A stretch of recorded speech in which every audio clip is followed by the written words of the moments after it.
Praise the name of the Lord. Hallelujah. Thank you, Jesus of Nazareth. Lord, we bless your holy name. Hallelujah. We bless your holy name, Lord Jesus of Nazareth. We magnify your holy name. We give you praise, we give you honor, we give you glory. Hallelujah.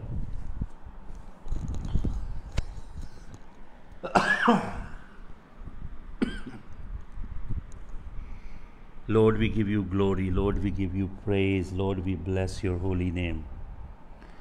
Hallelujah. Thank you, Jesus. Thank you, Jesus of Nazareth. Thank you, King Jesus of Nazareth. Thank you, King Jesus. Thank you, King Jesus. Hallelujah. जय मसीह की. सबको जय मसीह की. Hallelujah.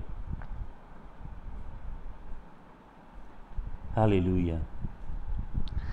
चमड़े दी मश्क दी मिसाल होया है रब्बा मेरा हाल सुक्की ओ जेड़ी तू दे नाल पर मैं ना भुल्लिया तेरा नाम तेरी नजात दे शौक दे विच हुंदी बेहोश है मेरी जान तेरे ही कॉल ते है खुदा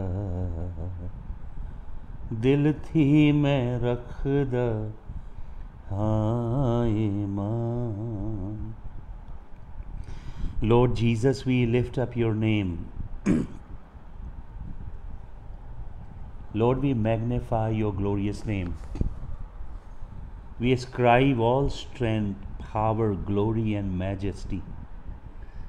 They all belong to you, Lord Jesus. You are the highly exalted one, the King of glory, the King of the universe. We bow the knees of our heart in your presence. And Lord, we congregate to just tell you that how deeply we appreciate your goodness, your kindness towards us. Lord, we have come to appreciate you and to thank you that you stepped out of the realm of glory, out of that magnificent celestial realm.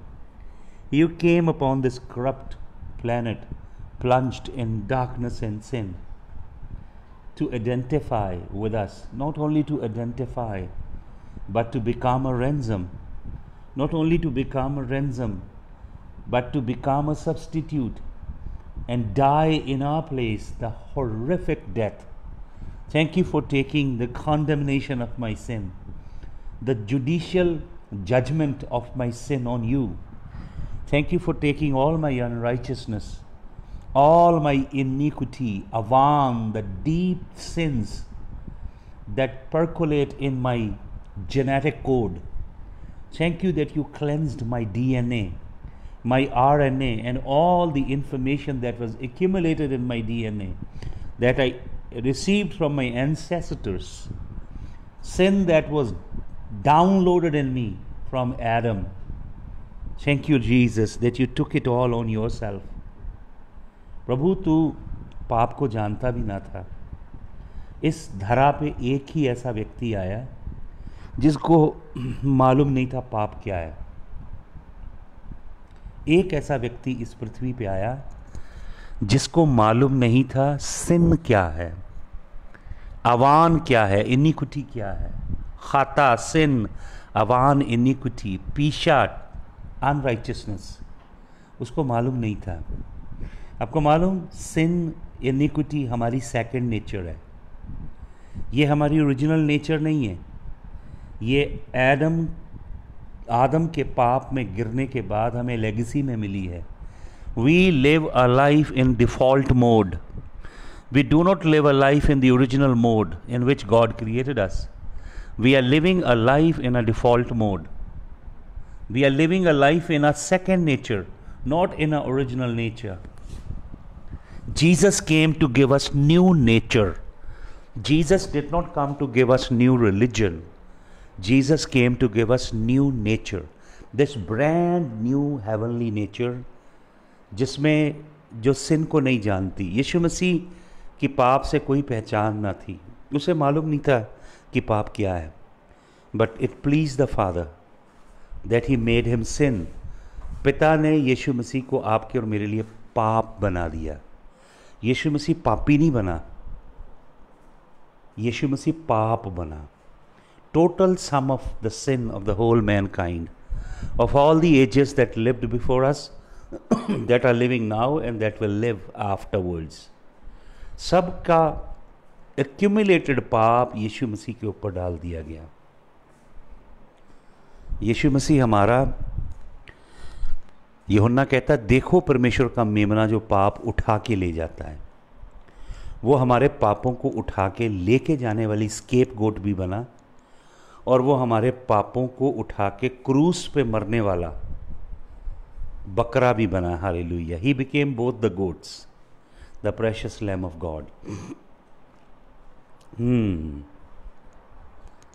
प्रभु हम तेरा धन्यवाद करते हैं, तेरी स्तुति करते हैं. प्रभु हम अपने जीवन तेरे रक्त की धार के नीचे लेकर आते हैं.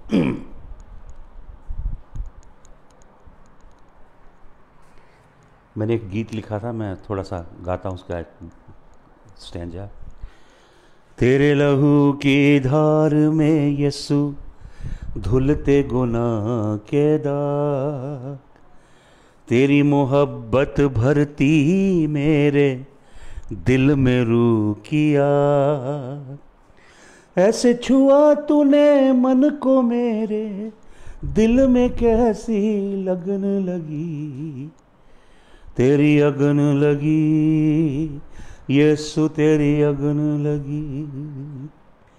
मेरे रूह में कैसी तेरी प्यास जगी.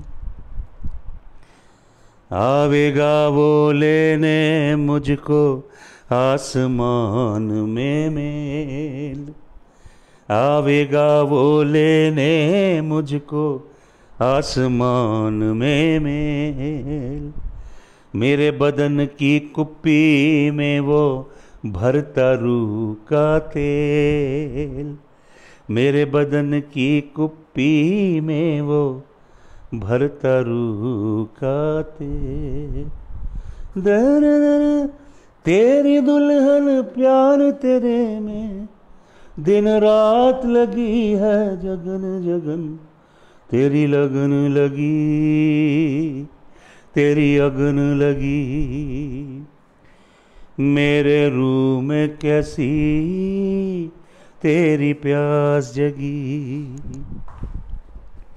मेरी जिंदगी मेरे यस्सु तेरे नाम मनसूब.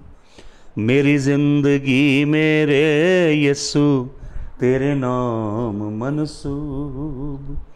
मेरा इश्क मेरी पहली मोहब्बत, वो मेरा महबूब. मेरा इश्क मेरी पहली मोहब्बत, तू मेरा महबूब.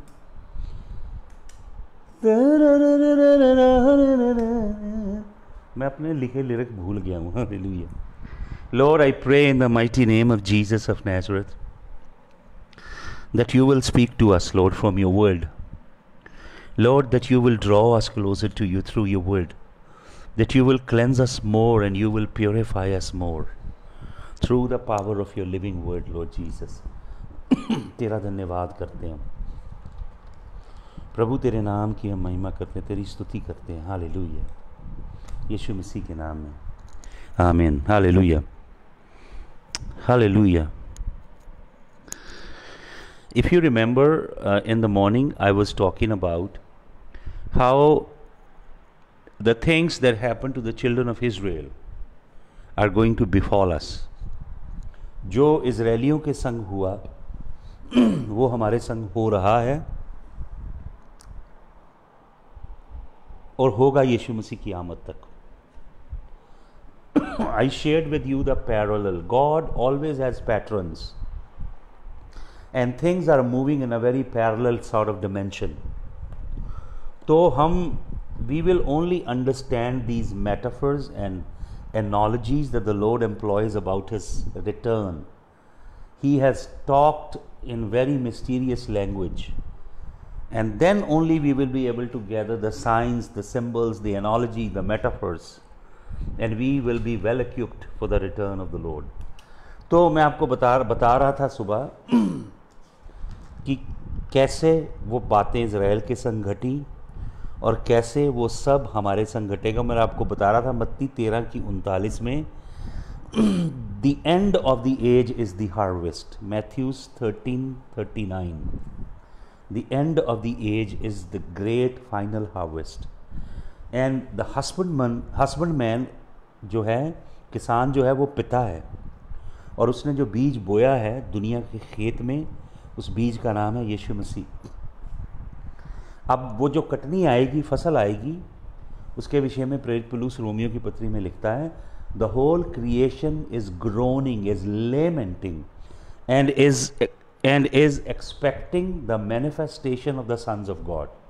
This creation is groaning because of the sin, and this creation is expecting when the sons of God will manifest. We are the sons of God. We all are the sons and daughters of God. The creation is waiting upon us. ये अंतिम कटनी है। यीशु मसीह को बोया और परमेश्वर बहुत सारे यीशु मसीह के जैसे, यीशु मसीह के स्वरूप में, यीशु मसीह की शक्ल और सूरत में पुत्र और पुत्रियों की कटनी काटेगा यहोवा परमेश्वर। हालेलुया। तो अंत के दिनों में मैंने आपको कुछ बातें बताई परमेश्वर क्या करेगा। अब मैं बताना चाहता हूँ, God will cause a separation. परमेश्वर सेपरेशन करेगा। He will separate the righteous from the unrighteous, he will separate the godly from the ungodly, he will separate the pure from the impure. क्या लिखा है परमेश्वर के वचन में, रेवलेशन में? वहाँ पे लिखा है, जो पवित्र है वो और पवित्र होता जाएगा और जो मलीन है और मलीन होता जाएगा। भाइयों और बहनों, ऐसा टाइम आ रहा है जब लोगों के लिए पाप छोड़ के प्रभु की ओर मुड़ना बहुत डिफिकल्ट हो जाएगा। Sin will overwhelm people, sin will choke people. They would not be able to get out of the clutches of the enemy. जो सूडो क्रिश्चियनिटी जी रहे हैं ना, फॉल्स क्रिश्चियनिटी, उनके लिए बहुत डिफिकल्ट हो जाएगा परमेश्वर के सच्चे कलाम की ओर मुड़ना। तो प्रभु इन अंत के दिनों में सेपरेशन डालेगा। मैं आपको वचन में से कुछ हवाले देना चाहता हूँ नए नियम में, और जो नए नियम में प्रभु की शिक्षा है वो इज़राइल के संग कैसे पैरेलल है। दोनों पैरेलल हम देखेंगे। इज़राइल के संग वो पैरेलल चल रही, जो उनके संग घटा वो हमारे संग घटेगा, जो उनके संग घटा वो एक पैरेलल है। उसको आप अगर समझेंगे तो आप अपनी लाइफ में पिटफॉल से बच जाएंगे और आप अपनी लाइफ को प्रॉपरली नेविगेट कर सकेंगे इस डार्कनेस के समय में। वरना झूठी शिक्षाएं, झूठे कलाम की एक्सेजेसिस, इंटरप्रिटेशन, वचन को आउट ऑफ कॉन्टेक्स्ट निकाल के लोग यूज़ करेंगे। परमेश्वर की बाइबल में लिखा है, प्रेरित पौलुस कहता है इफिसियों की कलीसिया के लिए, बुक ऑफ एक्ट्स में, एक्ट्स 18 and 19 चैप्टर में प्रेरित पौलुस क्या कहता है। इफिसस की कलीसिया से वो डिपार्ट करता है और पूरी कलीसिया के एल्डर्स उसके संग इकट्ठा होते हैं, वो उनके लिए प्रार्थना करता है। और प्रेरित पौलुस क्या कहता है? कहता है कि मैंने दिन और रात तुम्हें वचन सिखाया, दिन और रात। I kept on teaching the whole council of God.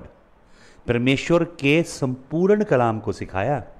केवल एक पॉजिटिव थिंकिंग वाला नहीं ले लिया कि पॉजिटिव थिंकिंग ले ली। ये पॉजिटिव थिंकिंग मेटाफिजिकल साइंस, ये प्लेटोनिक फिलॉसफी है। एरिस्टोटल, प्लेटो, हेरोडोटस, उन्होंने भी लिखी है पॉजिटिव थिंकिंग। तो परमेश्वर के वचन को सीखना है प्रॉपरली, ना कि एलियन हीदन प्रिंसिपल्स उठा के उन्हें अप्लाई कर लेना है। बहुत सारे लोग प्लेटोनिक फिलॉसफी प्रीच करते हैं, बहुत सारे लोग लूसीफेरियन प्रिंसिपल्स टीच करते हैं, बहुत सारे लोग जो हैं एलियस्टर क्रॉली और मैडम हेलेना ब्लबास्की की टीचिंग टीच कर रहे हैं पॉजिटिव थिंकिंग के। उनको मालूम नहीं कि ये टीचिंग की रूट्स कहाँ से हैं। तो सच्चे कलाम के संग जुड़ना, ये कलाम आपके अंदर आपको पवित्र जीवन जीने की रोशनी देगा। पवित्र जीवन जब प्रभु के लिए कॉन्सिक्रेटेड लाइफ आप जब जिएंगे, तब विश्वास आपके अंदर सच्ची आस्था पैदा करेगा। Hallelujah. Word of faith movement के अंदर भी पॉजिटिव थिंकिंग थी।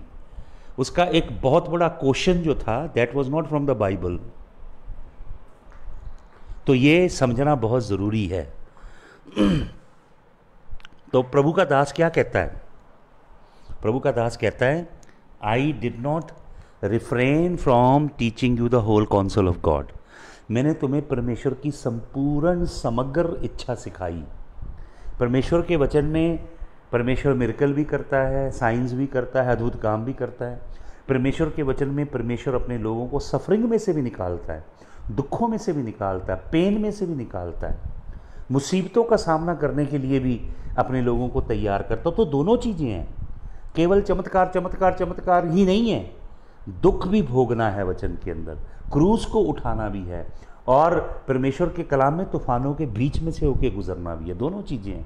आप अगर पढ़ेंगे इब्रानियों की पत्री 11 अध्याय, प्रेरित जो है प्रभु का दास, इब्रानियों की पत्री में अगर आप पढ़ेंगे, वो जितने विश्वास के योद्धा हैं, हाबिल से लेके सबकी बात करता है। उन्होंने विश्वास के द्वारा ये किया, उन्होंने विश्वास के द्वारा ये काम किए, उन्होंने प्रतिज्ञाओं को हासिल किया विश्वास के द्वारा। वो देखने के द्वारा नहीं चलते थे, विश्वास के द्वारा चलते थे। जो प्रॉमिस यहोवा ने किए, उन्होंने वो प्रॉमिस अपने जीवन में पाए, परमेश्वर के ऊपर आस्था रख के। फिर वो लिखता है, वो तलवारों की धार से बच निकले, वो आग की भट्टियों में से बिना हाम के निकल आए, शेरों के मुंह उन्होंने बंद कर दिए, तलवारों का उनके ऊपर असर नहीं हुआ, उनके ऊपर तूफानों का असर नहीं हुआ, उनके ऊपर जंगली जानवरों का असर नहीं हुआ।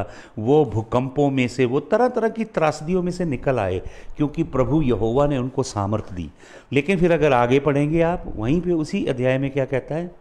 कहता है बहुत सारे तलवारों से मारे भी गए, वो जानवरों की खालों के अंदर घूमते रहे, छिपते फिरते रहे, वो गुफाओं के अंदर और जंगलों के अंदर, और बहुत सारे दुख भोगते हुए मर गए, लिखा है कलाम में।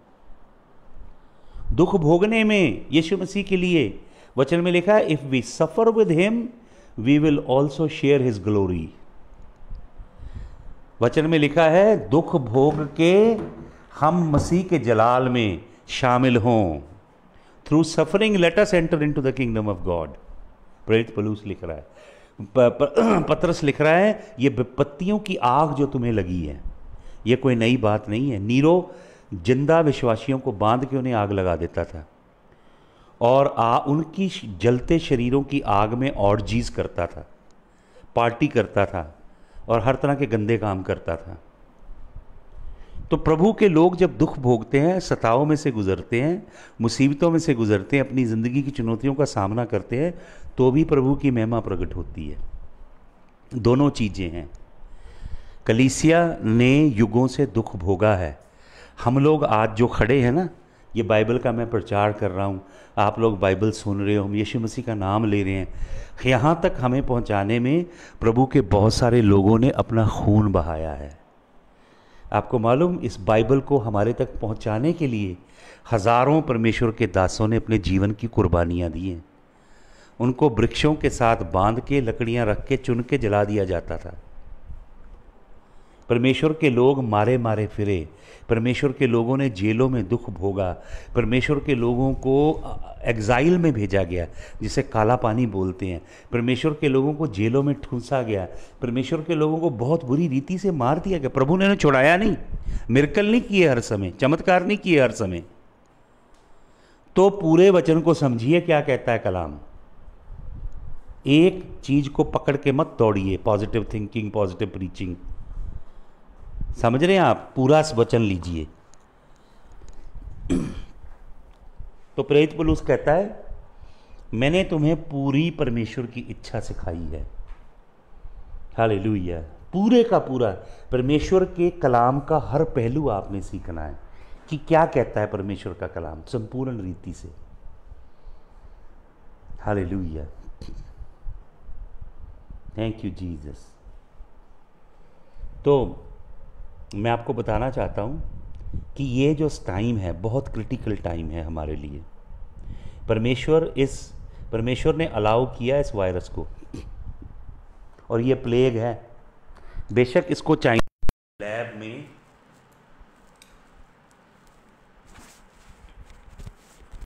चाइनीज साइंटिस्टों ने लैब में मैनिपुलेट किया है, लेकिन the sovereign hand of God is using it as a tool. Hallelujah. तो मैं बताना चाहता हूं कि परमेश्वर आपको इन अंत के दिनों में अपने लिए अलग करेगा। जब मिस्र में से परमेश्वर अपनी प्रजा को छुड़ा रहा है तो क्या कर रहा है? जो वहाँ पे घटा वो हमारे साथ घटेगा। इस संसार रूपी मिस्र से यहोवा हमें निकाल के लेके जाएगा। लेकिन ये इतना इजी नहीं है निकल जाना, इसकी बड़ी प्रिपरेशन है। तो मैं आपको बताना चाहता हूँ परमेश्वर हमें सेपरेट करेगा इस दुनिया के मिस्र से, इस दुनिया के बेबीलोनियन सिस्टम से, अपनी सच्ची दुल्हन को अलग करेगा, और अलग की हुई दुल्हन ही उठाई जाएगी। तो मैं आपको बताना चाहता हूं कि कैसे परमेश्वर अलग करेगा, दोनों पैरेलल क्या हैं। आइए हम सीखें परमेश्वर के वचन में से। सबसे पहले मत्ती रचित सुसमाचार निकालिए, मत्ती रचित सुसमाचार उसका आप निकालिए 13 अध्याय। मत्ती रचित सुसमाचार का 13 अध्याय। मैं आपको कुछ रेफरेंसेस देता हूँ, आपने खुद उसकी स्टडी भी करनी है। मत्ती 13 में आ जाए जल्दी से, और मत्ती 13 के 24 से मैं आपके लिए पढ़ूंगा, उसे प्लीज़ बीच में टाइप कर दीजिए। मत्ती रचित सुसमाचार 13 अध्याय का 24 वचन सुने क्या करता प्रभु। Another parable put he forth unto them saying the kingdom of heaven is likened unto a man which sowed good seed in his field. कि स्वर्ग का राज्य क्या है? स्वर्ग का राज्य क्या है? एक मनुष्य की तरह है। It's likened unto a man. Hallelujah. और ये मैन कौन है अभी आप जान जाएंगे। ये व्यक्ति वो है जिसने अच्छा बीज बीजा अपने खेत में। But while men slept the enemy his enemy came and sowed tares among the wheat and went his way. लेकिन जब उसके नौकर रात को सो रहे थे तो दुश्मन आया और जंगली बीज बो गया। ये जंगली बीज आपको मालूम क्या है? ये है झूठी शिक्षा, शैतानी शिक्षा जो बोई गई कलीसिया के अंदर। आज प्रचारक मोटिवेशनल स्पीकर हैं, वो मोटिवेट करते हैं। आपको मालूम अमेरिका की बहुत सी चर्चेज में वो कहते हैं कि we will not talk about judgement, हम जजमेंट का प्रचार नहीं करेंगे, हम जीसस के। एक जगह तो मैंने सुना एक पास्टर की टेस्टिमनी, वो प्रीच करने एक बहुत बड़े चर्च में गया, उसको वहाँ के बोर्ड ने बोला you will not talk about the blood of Jesus. उन्होंने बोला क्यों? Because that's a very gross thing and we do not want our children to get terrified. यीशु मसीह के ब्लड की बात नहीं करना, और do not ask people to repent. We don't want people to be offended. हम लोगों को ऑफेंड नहीं करना चाहते। हमारी कलीसिया बहुत सीकर सेंसिटिव है। हम लोगों को ला रहे हैं प्रभु के पास आएँ, हमें उनको ना जजमेंट बतानी है, ना रिपेंट के लिए बोलना है, ना हेल की बातें करनी है, उनको मीठी मीठी बातें बतानी है, वो अपने आप ही बदल जाएंगे। ऐसी फिलॉसफी है उन लोगों की, एब्सोल्युटली शैतानी। भाई मैं तो वो बोलूँगा जो यहोवा मुझे कहता है, मैं उसका नौकर हूँ। उसने अपने लहू का दाम दे के मुझे मोल लिया है, और उसने मुझे जगत में रखा है अपने होल कौंसल का प्रचार करने के लिए। हालेलुया। तो ये जंगली बीज बो गया, और क्या लिखा है? And when the blade was sprung up and brought forth fruit then appeared the tares also. जो अच्छा बीज था वो पहले उगा, लेकिन उसके साथ जंगली बीज भी निकल आया। तो नौकरों ने कहा कि क्या करें, हम जंगली बीज को उखाड़ दें। पहले पूछते हैं कि sir, did not thou sow good seed in the field, from whence then hath it tares. Tares कहाँ से आगे 27 वचन में, he said unto them an enemy hath done this, दुश्मन ने ये काम किया है। The servant said unto him, wilt thou then we go and gather them up, कि उनको उखाड़ दें। तो क्या कहता है स्वामी 29 वचन में, nay lest while ye gather up the tares ye root up also the wheat with them, but both grow together until the harvest, and in the time of the harvest I will say to the reaper, gather ye together first the tare and bind them in bundles to burn them, but gather the wheat into my barn. देखिए क्या कहता है स्वामी, ये बोने वाला यीशु मसीह है, उसने अपना जीवन बोया है। यीशु मसीह की लाइफ बीज है, लेकिन शैतान ने कलीसिया के अंदर शैतानी तलीमें बो दी हैं, वो ग्रो कर रही हैं। बहुत अलग अलग कल्ट हैं, अलग अलग डिनोमिनेशन हैं। तो प्रभु ने बोला कि एंजल आके सबसे पहले टेयर्स को काटेंगे, जंगली बूटियों को काट के बंडल बना के आग में झोंकेंगे। ये काम एंजल करेंगे। परमेश्वर सेपरेट कर देगा, जो असली गेहूं है, असली फसल है, उसे अलग करेगा और जंगली बीज को अलग करेगा। परमेश्वर सेपरेट करेगा। अगर आप मत्ती रचित सुसमाचार के 25 अध्याय में चले मेरे साथ, मत्ती उसका 25 और उसका 32 वचन से पढ़िए। मत्ती 25 और उसके 32 वचन से, मत्ती 25 के 32 से सुने।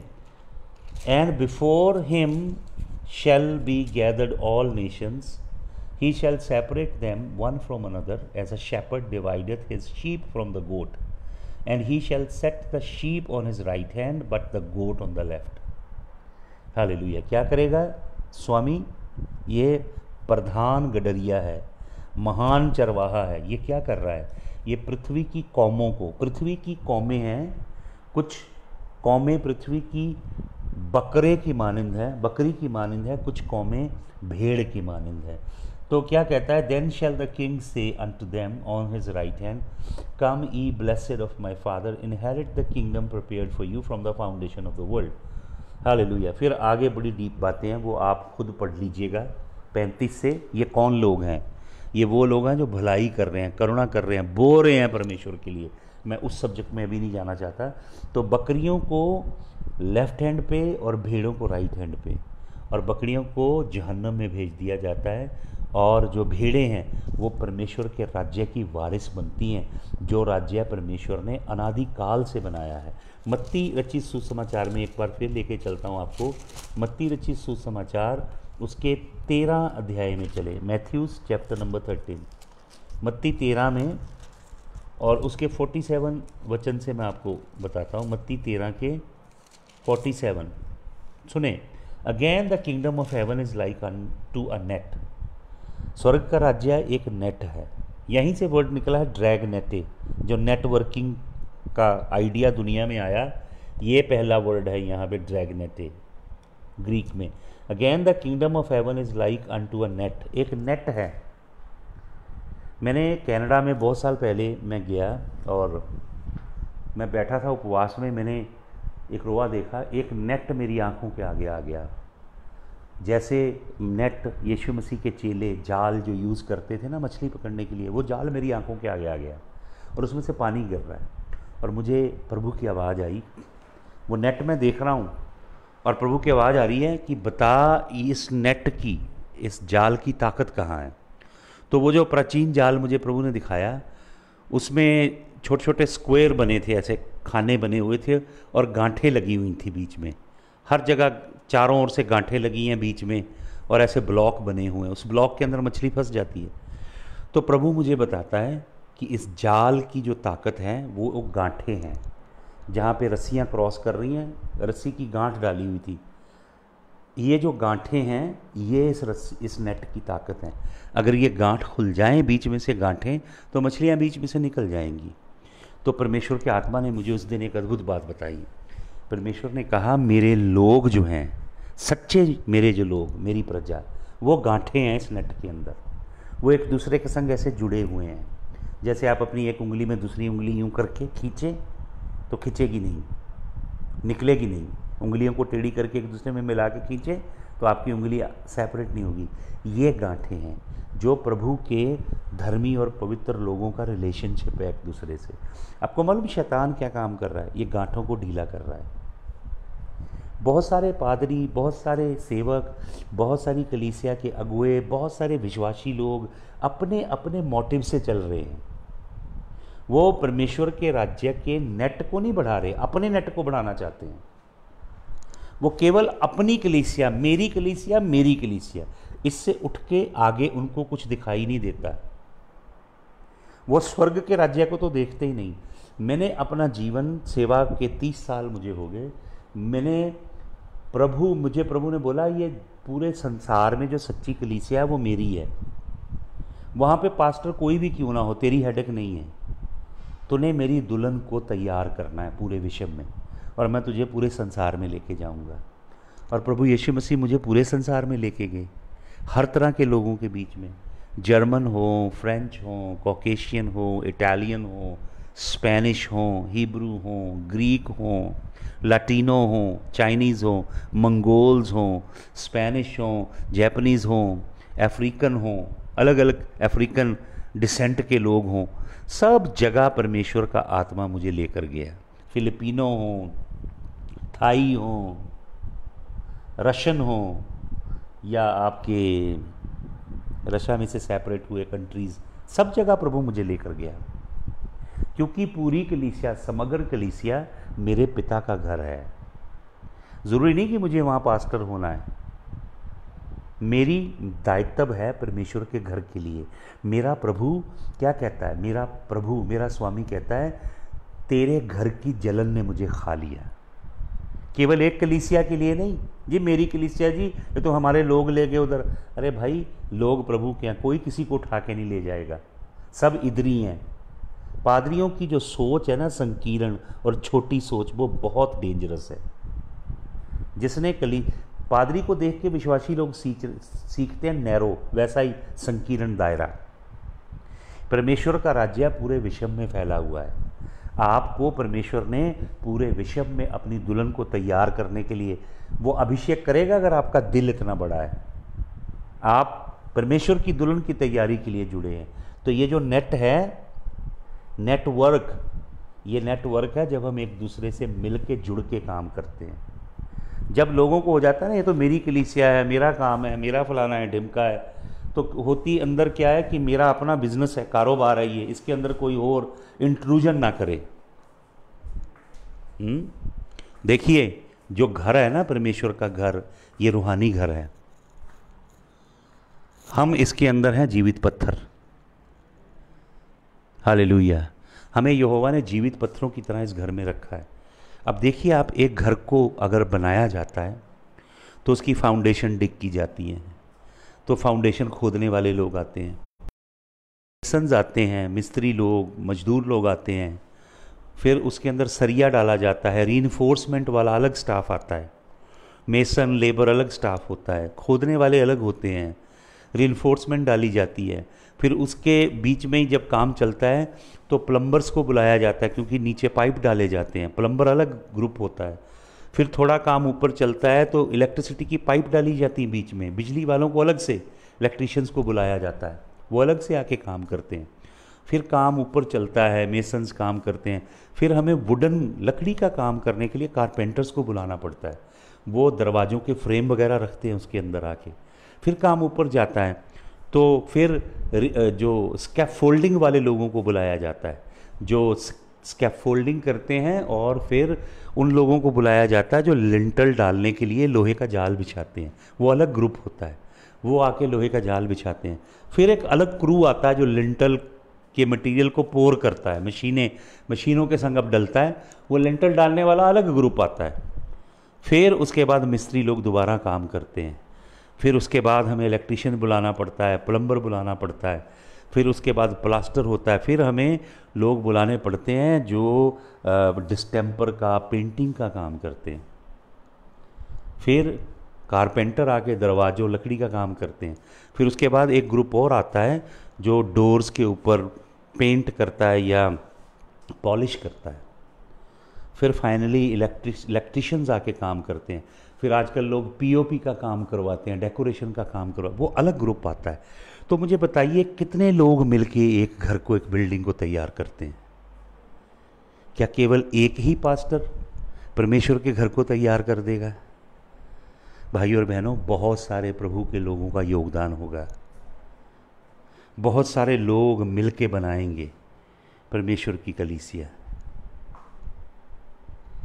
ये बहुत ही घटिया सोच है बहुत सारे लोगों की, जो परमेश्वर के काम को एक्सटेंड नहीं कर रहा है ये एटीट्यूड। ये तो सिर्फ ऐसे लगता है आपको कि हमारी मार्केट के अंदर कोई और घुस रहा है। That is very very dangerous attitude. तो प्रभु गोट को अलग करेगा और भेड़ों को अलग करेगा।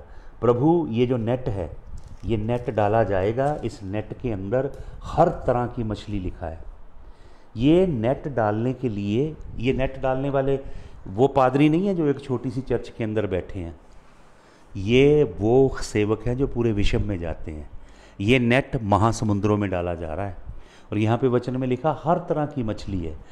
ये मल्टी एथनिक लोगों के बीच में जो बड़ा दर्शन रखते हैं। काम शुरू कैसे होगा? मैंने छोटे छोटे गाँवों में शुरू किया था काम 30-31 साल पहले। साइकिलों पे जा जा के प्रचार करना, सड़कों के ऊपर, रेलवे स्टेशंस के ऊपर, बसों के अंदर ट्रैक्ट पर्चे बांटता था और शॉप्स के अंदर जा जा के एक एक को देता, फैक्ट्रीज़ के अंदर जाया करता था, पहाड़ों पे साइकिल लेके जाता था, तराइयों में जाता था, डेजर्ट्स के अंदर जाता था, जंगलों में मैंने रातें गुजारी हैं। फैक्ट्री के अंदर, स्कूल के अंदर बच्चों को ट्रैक्ट देता था, प्रचार करता था, जा जा के जहाँ भी मनुष्य मिलता था वहाँ शुरू हो जाता था। मैं आज भी ऐसे ही करता हूँ 30 साल के बाद भी। मैं सेलिब्रिटी नहीं अपने आप को बनाया, स्टेटस अपना मेंटेन नहीं करता मैं। कोई अपने लॉरल मेडल लगा के शोल्डर पे नहीं घूमता। आज भी बाइक पे, साइकिल पे भी चला जाता हूँ और आज भी यही काम करता हूँ। ये काम करना अमेरिका के प्रेसिडेंट बनने से भी बड़ा काम है, ब्रिटेन का किंग बनने से भी बड़ा काम है ये। हालेलुया। तो ये जो नेट डाल रहे हैं ना, ये अगर आपकी सोच छोटी है, अगर आपकी सोच बहुत तंग है कि ये तो मेरी कलीसिया है, तो मेरे लोग हैं, तो आपको ये नेटवर्किंग वाला नेट डालने के लिए कभी अवसर जीवन में नहीं मिलेगा। समझ रहे हैं आप? कुंडी से मछली पकड़ना अलग बात है, नेट डाल के, यहाँ पे लिखा है ड्रैग नेट, एक ग्रीक वर्ड है। हर तरह की मछली, अर्थात हर जाति, हर राष्ट्र। ये वो सेवक हैं जो लाटिनों को भी जीतेंगे, कॉकेशियंस को जीतेंगे। ये वो सेवक हैं जो फ्रेंच को जीतेंगे। ये वो हैं जो जर्मन को जीतेंगे। ये वो लोग हैं जो टर्क्स को जीतेंगे। ये वो लोग हैं जो अरब्स को प्रभु के लिए जीतेंगे। ये वो लोग हैं जो इंडिया के लोगों को प्रभु के लिए जीतेंगे, बांग्लादेश के लोगों को प्रभु के लिए जीतेंगे, मंगोल्स को जीतेंगे, चाइनीज़ को प्रभु के लिए जीतेंगे। ये वो लोग जो अफ्रीका के अलग अलग डिसेंट के लोगों को प्रभु के लिए जीतेंगे। ये वो लोग हैं जो ट्राइबल लोगों को प्रभु के लिए जीतेंगे। ये वो लोग हैं जो अमेरिकन्स को प्रभु के लिए जीतेंगे। हर कल्चर, हर संस्कृति, हर देश के लोगों के लिए जाल डालेंगे। हालेलुया। और प्रभु क्या करेगा? यहाँ पे भी देखिए, प्रभु अच्छी मछलियों को रखेगा और गंदी मछलियों को फेंक देगा। यहाँ पे गुड एंड बैड फिश हैं। प्रभु फर्क डालेगा, ही will separate the good fish from the bad fish. Hallelujah. फिर आप पढ़ें मत्ती 25:1-13, बहुत फेमस ये टेक्स्ट है, आप सबने पढ़ा है, 10 कुंवारियों के विषय में। मत्ती 25:1-13।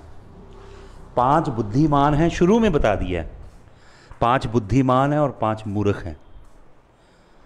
बुद्धिमान वो है जिसके अंदर यहोवा की बुद्धि है, और यहोवा की बुद्धि, जो यहोवा की बुद्धि है वो क्या है? स्वर्ग से आती है। वो आप एक्वायर नहीं कर सकते स्कूल की एजुकेशन से, कॉलेज या यूनिवर्सिटी की एजुकेशन से।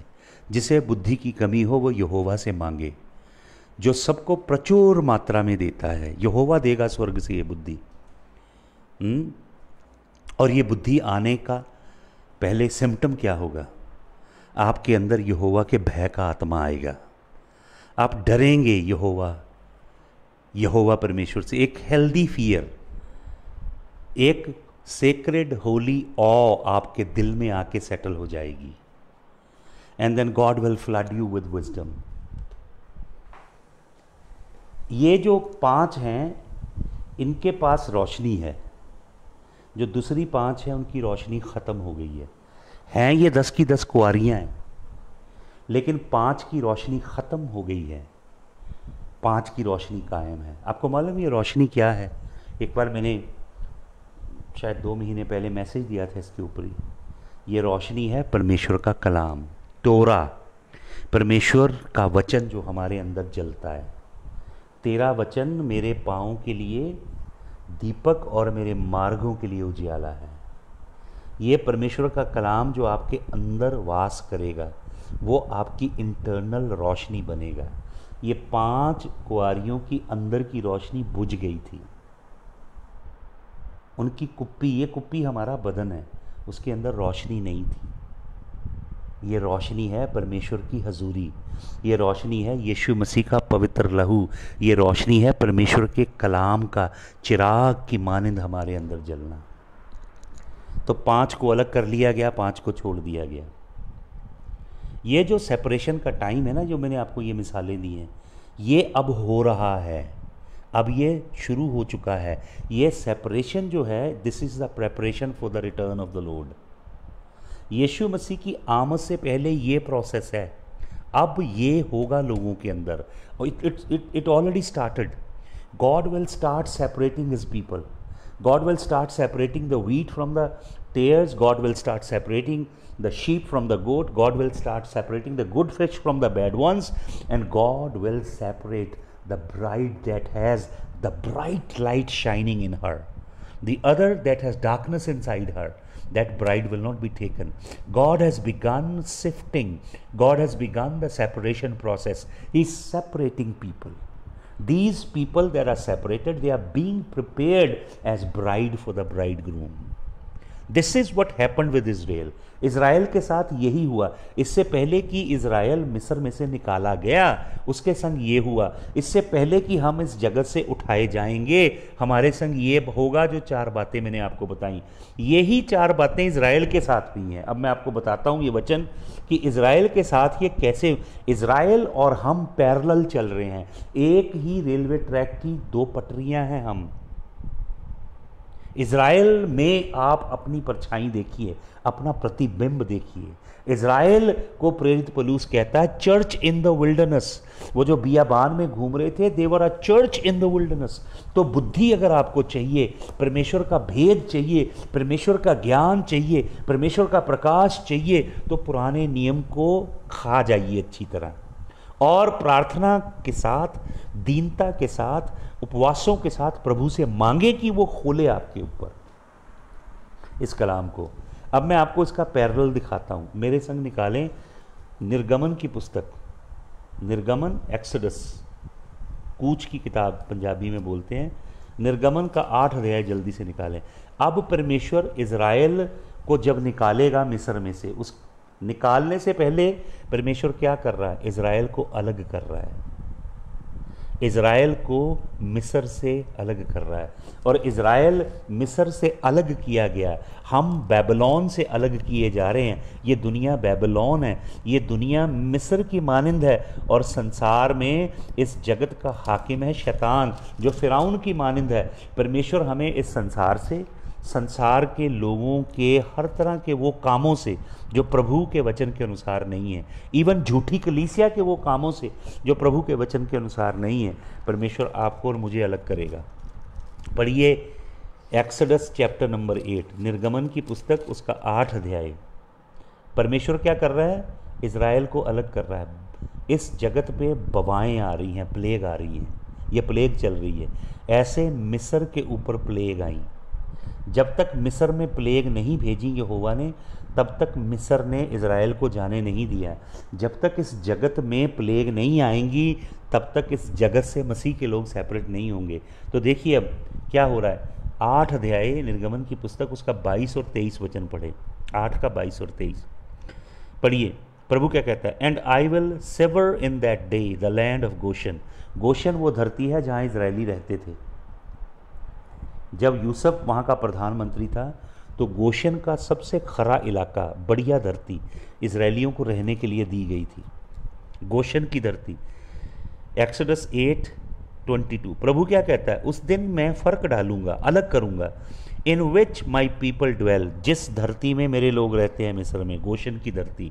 That no swarm of flies shall be there to the end that thou mayest know that I am the Lord in the midst of the earth. प्रभु कहता है कि मैं मक्खियाँ, वो फ्लाइज जो भेज रहा हूँ, जो इंसेक्ट फ्लाइज भेज रहा हूँ, मक्खियाँ भेज रहा हूँ, वो जो बवा भेज रहा हूँ मिस्र के ऊपर, वो बवा को मैं अपने लोगों के ऊपर नहीं भेजूंगा। वो पूरे मिस्र में होंगी, लेकिन गोशन में नहीं होंगी। परमेश्वर फर्क दिखाएगा। 23 वचन पढ़े। And I will put a division between my people and thy people, tomorrow shall this sign be. यहोवा क्या कहता है? यहोवा कहता है मैं ऐसे अद्भुत काम करूंगा, मैं मिस्रियों को ये बताऊंगा, ये चिन्ह दिखाऊंगा कि इज़राइल मेरा है और मैं उन्हें बचा के रखूंगा। जो बलाएं, जो बवाएं यहोवा मिस्र पे भेज रहा है, यहोवा कहता है मैं इस्राएलियों पे नहीं आने दूंगा। वो मिस्र में ही हैं, लेकिन उन पे नहीं आएंगी, क्योंकि प्रभु उन्हें प्रोटेक्ट करेगा। अगर आप मेमने के लहू के नीचे हो, तो ये प्लेग आपको नहीं छू पाएगी, जो प्लेग पृथ्वी पर चल रही है। यहोवा के ब्लड के नीचे रहें, यीशु मसीह की वाचा के संग ऐसे गूंद के रहें जैसे आटा गूंदा जाता है। परमेश्वर अपने वचनों को पूरा करता है। हालेलुया। परमेश्वर कहता है कि मैं डिवीजन डालूंगा, फर्क डालूंगा, सेपरेशन करूंगा और चिन्ह दूंगा। परमेश्वर बताएगा ये मेरे लोग हैं। आज आपको मालूम मसीहों की हालत बुरी क्यों है? मैं देखता हूँ अपने नॉर्थ इंडिया में बहुत बुरा हाल है। इसलिए कि प्रभु के संग नहीं चलते ये लोग, ये प्रभु की आज्ञाओं को नहीं मानते, प्रभु के वचनों के अनुसार अपना जीवन नहीं बनाते। ये पाप, अधर्म, लुचपुना, जनाकारी, हरामकारी, गंदे काम छोड़ते नहीं। इसलिए परमेश्वर ने इनको जगत के जैसा ही बना के रखा है। प्रभु कहता है no swarms of flies will be in Goshen. और गोशन के अंदर पूरे मिस्र के अंदर ये बवा आई, लेकिन जहाँ इस्राएली रहते थे वहाँ नहीं आई। अब पढ़िए कूच की पुस्तक, उसका 9 अध्याय, निर्गमन का 9 अध्याय और उसका 4 वचन से। अब पढ़िए क्या कहता है प्रभु। And the Lord shall sever between the cattle of Israel and the cattle of Egypt. प्रभु कहता है मैं मिस्र के जानवरों, गाय, बैल, भैंस के अंदर, और मेरी प्रजा को जो गाय, बैल, भैंस उनके पास हैं, जो उनके पास गधे, ऊंट, जो कुछ जानवर हैं, उनके जानवरों में और मिस्रियों के जानवरों में मैं फर्क डालूंगा। तो क्या लिखा है यहाँ पे? क्या लिखा है यहाँ पे? और क्या कहता है प्रभु? And there shall nothing die of all that is the children of Israel. जो इजरायलियों के डंगर हैं, जानवर हैं, उनमें से एक भी नहीं मरेगा। और क्या लिखा है? And the Lord appointed a set time saying tomorrow the Lord shall do this thing in the land. प्रभु ने कहा कल मैं ये काम मिस्र की धरती में करूँगा। मिस्र के मिस्रियों के सारे जानवर मार दूंगा, उनके गाय, बैल, भैंस, ऊंट, घोड़े, खच्चर सब मारूंगा, लेकिन मेरी प्रजा के नहीं मरने दूंगा। अब पढ़ें आगे। And the Lord did that thing on the morrow. प्रभु ने वही काम किया अगले दिन। And all the cattle of Egypt died. सारे जानवर मर गए मिस्रियों के। But of the cattle of the children of Israel died not one. इसराइलियों का एक भी डंगर नहीं मरा। परमेश्वर ने फर्क डाला ना। अगर वही बलाएं उन लोगों पे आ रही हैं जिनका प्रभु के संग कोई रिश्ता नहीं है, और वही बलाएं आपके ऊपर आती हैं, तो क्या फ़ायदा प्रभु की सेवा करने का भाई? तो इसका मतलब कि जीवन सही नहीं है ना प्रभु के संग। प्रभु की वाचा तोड़ी हुई है, प्रभु की आज्ञाएं नहीं जीवन में, प्रभु के कलाम के साथ साथ नहीं चल रहे। अपने जीवन में कमी है ना, प्रभु में तो कोई कमी नहीं है भाई। तो प्रभु ने एक भी जानवर, आपको मालूम वचन में लिखा है इसराइलियों के 10 गुना ज़्यादा। इसराइली अगर 30 लाख थे तो उनके 3 करोड़ जानवर थे, 3 करोड़। इसलिए फिरौन नहीं चाहता था वो जानवर लेके जाएं। कितनी वेल्थ है पता आपको? गायें, बैल, भैंस, भेड़, बकरियां, गधे, घोड़े और ऊंट, खच्चर, ये सब थे उनके पास। बहुत बड़ी वेल्थ थी, बिलियंस ऑफ डॉलर्स की वेल्थ थी इसराइलियों के पास। सारे मिस्र के मर गए। सोचें जरा, सब भैंसें मर गई, दूध नहीं है, बकरियां मर गई, दूध नहीं है, लेकिन इज़राइल का एक भी नहीं मरा। ये है परमेश्वर, ये फ़र्क डाल रहा है, ये सेपरेशन है धर्मी के बीच में और अधर्मी के बीच में, प्रभु के लोगों के बीच में, संसार के लोगों के बीच में, प्रभु के संग संग चलने वाले और संसार में चलने वाले लोग, उनके बीच में फ़र्क है। ये फ़र्क जो मैं आज आपको बता रहा हूँ। अब पढ़ें 9 अध्याय का 25 और 26 वचन। अब प्रभु क्या कहता है? And the hell smote through out all the land of Egypt, all that was in the field, both men and beast. And the hail smote every herb of the field and brake every tree of the field. प्रभु ने hello भेजी, गड़े भेजे, गड़े, बड़े बड़े तोंदे बर्फ़ के गिरे मिस्र की धरती के ऊपर। और क्या लिखा है यहाँ पे? सब कुछ नाश किया उन्होंने। 26 वचन पढ़ें। Only in the land of Goshen where the children of Israel were was there no hail. वो बीच में एक धरती है, छोटा सा एक इलाका है, एक छोटी सी सबर्ब है जिसे गोशन कहते हैं, वहाँ पे कोई हेल नहीं गिरी। पूरे मिस्र में गिरी और सब कुछ बर्बाद कर दिया उस बड़े बड़े गढ़ों ने, लेकिन इजरायलियों के ऊपर नहीं गिरी। क्यों? क्योंकि यहोवा ने फ़र्क डाला है उनके बीच में। यहोवा ने अपने लोगों में और शैतान के लोगों में फ़र्क डाला। अब पढ़ें चौथा रेफरेंस, मैंने 4 दिए रेफरेंस, चौथा इसका भी पढ़िए। मैंने 4 चीज़ें आपको नए नियम से दिखाई हैं, अब 4 पुराने नियम से दिखाई हैं। अब पढ़ें एक्सोडस, निर्गमन की पुस्तक, उसका 10 अध्याय, उसके 22 वचन से पढ़ें, सुने। And Moses stretch forth his hand towards heaven. मूसा ने स्वर्ग की ओर अपना हाथ उठाया। And there was a thick darkness in the land of Egypt there 3 days। और गहरा गहरा अंधेरा। डार्कनेस के लिए मैंने आपको बताया वर्ड है होशक, होशक, लेकिन यहाँ पे लिखा है थिक डार्कनेस। कैसी अंधेरा है? यहाँ पे लिखा है थिक डार्कनेस, थिक डार्कनेस। और अगर 21 वचन पढ़ेंगे, यहाँ लिखा है 21 में, and the Lord said unto Moses stretch out thine hand towards heaven that there may be darkness over the land of Egypt, even darkness which may be felt. एक ऐसा अंधेरा आया मिस्र में, थिक डार्कनेस उसे बोला है। डार्कनेस के लिए वर्ड है होसेक। जैसे अंधेरे के कंबल उतरे हैं, मोटी मोटी लेयर उतरी अंधेरे की, और जैसे अंधेरा एक पर्सन हो, लिखा है विच कैन बी फेल्ट। आपको मालूम यहाँ पे हिब्रू वर्ड क्या है फेल्ट के लिए? It's a very powerful word. ये बहुत पावरफुल वर्ड है, मशा, हिब्रू वर्ड है मशा। ऐसी डार्कनेस है, होसेक ऐसी है, होसेक मशा, ऐसी अंधेरा है जिसे फील किया जाता है। होशक अंधेरा, बट ये कैसा अंधेरा है? मशा अंधेरा है, जो जिसे आप अपनी मुट्ठी में भर सकते हो, ऐसा अंधेरा। आपकी आंखों के पीछे तक अंधेरा है, आपकी आंखों के पीछे आपका ब्रेन है, आपके जलायल सेल्स हैं, आपके पीछे तक अंधेरा है, आपको कुछ नहीं दिख रहा 3 दिन के लिए। और ये ऐसा अंधेरा है which can be felt. Hebrew word है मशाक। ये वर्ड यूज़ हुआ है जब याकूब को उसकी माँ उसके शरीर पे खाल पहनने के लिए कहती है और उसे वो खाना, जानवर का खाना बना के भेजती है, ताकि उसका पिता इसहाक जो अंधा है, जिसे दिखाई नहीं देता, वो पहलौठे की बरकत याकूब को दे दे। तो वो खाल पहन के जाता है। तो अगर आप पढ़ेंगे जेनेसिस 27 का 2, उत्पत्ति 27 का 21 और 22 पढ़ेंगे, तो वहाँ पे लिखा है वो उसको टटोलता है। इसहाक अपने बेटे को टटोलता है, पकड़ता है अपने हाथ में, उसने जानवर की खाल बांध रखी हाथों के ऊपर, वो उसे टटोलता है और पकड़ता है। ऐसा अंधेरा है जिसे टटोला जा सके। इतना खतरनाक अंधेरा है जो आपको चीर के आपकी हड्डियों के अंदर घुस रहा है। ऐसा अंधेरा मिस्र में था। लेकिन क्या लिखा है वहाँ पे? हाँ जी, आगे पढ़ें। 3 डेज तक था ऐसा अंधेरा। मशा होसेक था। Hallelujah, thank you Jesus. आप सबको सुनाई दे रहा है? Are you all online? Please मुझे मैसेज कीजिए अगर आप सबको सुनाई दे रहा है, तो मैसेज कीजिए प्लीज़। हालेलुया। फिर मैं कंटिन्यू करता हूँ। Okay, hallelujah. अब सुने, यहाँ पे लिखा है 3 दिन तक ऐसा अंधेरा था, वो अंधेरा जिसे इंसान हाथ में पकड़ सकता है। समझ रहे हैं आप कैसा अंधेरा था ये?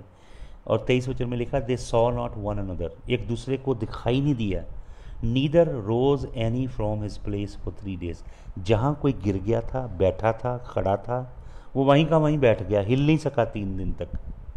But all the children of Israel head light in their dwellings, लेकिन इसराइली जहाँ रहते थे उनके घरों में रोशनी थी।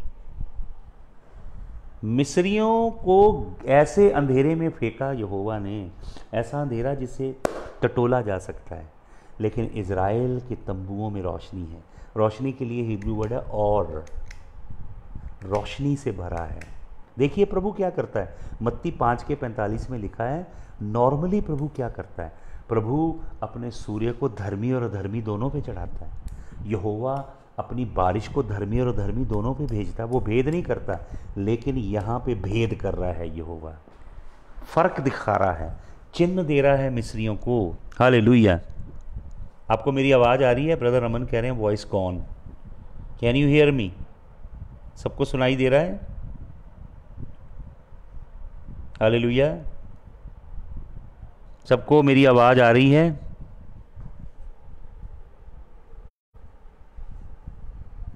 हालेलुया,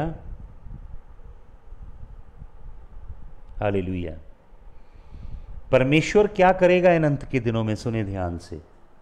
परमेश्वर भाई और बहनों आपको अलग कर रहा है संसार से, संसार के कामों से, संसार की झूठी बातों से, अपने लिए सेपरेट कर रहा है और आपके जीवन में और दुनिया के जीवन में फ़र्क डालेगा। अब आपके अंदर ऐसी रोशनी जगेगी कि जो अंधेरे में लोग रह रहे हैं उन्हें आपकी रोशनी दिखाई देगी। प्रभु आपको उठाए, इससे पहले कि यीशु मसीह आए, इससे पहले कि यीशु मसीह हमें जगत से ले जाए, यीशु मसीह ये काम करेगा। जैसे इसराइलियों को मिस्र में से निकालने से पहले यहोवा ने क्या किया? इसराइलियों और मिस्रियों के बीच में फ़र्क डाला, इसलिए कि मिस्रियों को एक ज़बरदस्त गवाही मिल जाए। परमेश्वर की अदालत में जब मिस्री खड़े हों न्याय के लिए, तब यहोवा उनसे ये कहे कि मैंने तुम्हें चिन्ह दिए थे अपनी प्रजा के द्वारा, मैंने अपनी प्रजा के घरों में रोशनी की, तुम्हारे को मैंने होसेक दिया, मशा होसेक, मैंने तुम्हारे और उनके बीच में भेद डाला और तुम्हें बहुत सारी गवाहियाँ दी जिससे तुम मेरी ओर पलटो। इस जगत में गवाही छोड़ेंगे परमेश्वर के लोग, प्रभु ऐसा फ़र्क डालेगा। Hallelujah, hallelujah. अभी मैं शाम को एक स्पेल और करेंगे हम, जिसमें मैं अभी आपको आगे और बताऊंगा कि परमेश्वर कैसे हमें मार्क करेगा। हम सबको मार्किंग होगी हमारी सबकी, तो कैसे ये काम परमेश्वर करेगा, इस पे हम एक और सेशन में स्टडी करेंगे इवनिंग में, मे बी अराउंड 6 o'clock। तो तब तक प्रार्थना में रहें, वचन पढ़ें और ये वचन जो मैंने दिए हैं आपको, प्लीज़ इनका अध्ययन करें, गहराई से इनका अध्ययन करें। प्रभु यीशु मसीह आपको आशीष दे। आई शैल सी यू 6 o'clock अगेन। जय मसीह की।